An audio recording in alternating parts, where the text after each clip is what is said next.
पूरे देश में कहीं भी सर्विसेज दे सकते हैं। आपके क्लाइंट को तो हर जगह कंसल्टेंसी चाहिए। तो देश को समझना है तो राज्यों को समझना बहुत जरूरी है। और यदि हम क्लाइंट को नेशनल लेवल पे एडवाइस देनी है तो स्टेट लेवल पे भी हमें पॉलिसीज को समझना बहुत जरूरी है। और ये अपने आप में एक दुर्लभ संयोग है कि सरकार बनने के पहले ही साल में, जनरली ऐसा नहीं होता, सरकार दूसरे या तीसरे साल में इस तरह के इवेंट का आयोजन करती है। पहले ही साल में राइजिंग राजस्थान इवेंट का आयोजन राजस्थान सरकार ने किया।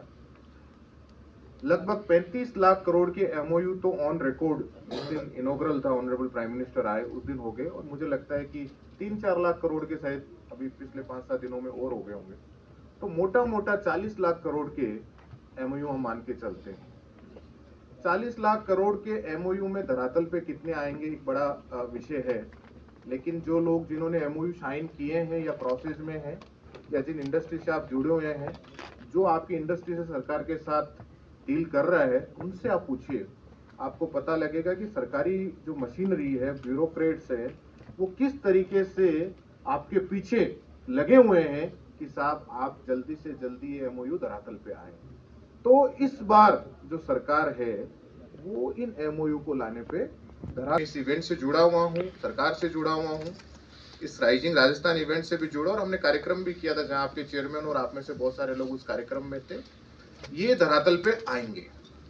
अब विषय ये है कि हमारा रोल क्या हो सकता है, जो आपने थीम में लिखा है कि सीएमए का क्या रोल हो सकता है, वो रोल आइडेंटिफाई करना बहुत जरूरी है। उस रोल को आइडेंटिफाई करने के लिए मुझे लगता है आज की सेमिनार में आपको चर्चा करनी होगी। सब कुछ मैं ही कर लूं ऐसा नहीं करना, मैं क्या कर सकता हूं वो पॉइंटेड हम लोगों को सोचना है। मेरे क्लाइंट को राइजिंग राजस्थान में मैं क्या सर्विसेज दे सकता हूं। राइजिंग राजस्थान एक इवेंट है, ये तो ऑनगोइंग प्रोसेस है। ऐसा थोड़ी कि जिसका एमओयू नहीं हुआ वो 4 साल में इन्वेस्ट ही नहीं कर पाएगा, ये तो ऑनगोइंग प्रोसेस है।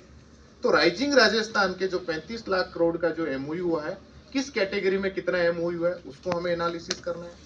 कौन सी कंट्रीज ने पार्टिसिपेट किया उनको एनालिसिस करना है। स्टेट के कौन सी डिस्ट्रिक्ट में क्या प्रोडक्ट पे फोकस है उसको हम लोगों को एनालिसिस करना है। उसके अंदर सरकार ने भी रिसेंटली 9 पॉलिसीज को लॉन्च किया है या कुछ में थोड़ा चेंजेस किए हैं। उन पॉलिसीज को हम लोगों को समझना है। चाहे आपके आईपीओ लाने में सरकार बहुत सारे बेनिफिट दे रही है, एसएमई को बहुत सारे बेनिफिट दे रही है, उन पॉलिसीज को हम लोगों को स्टडी करना है।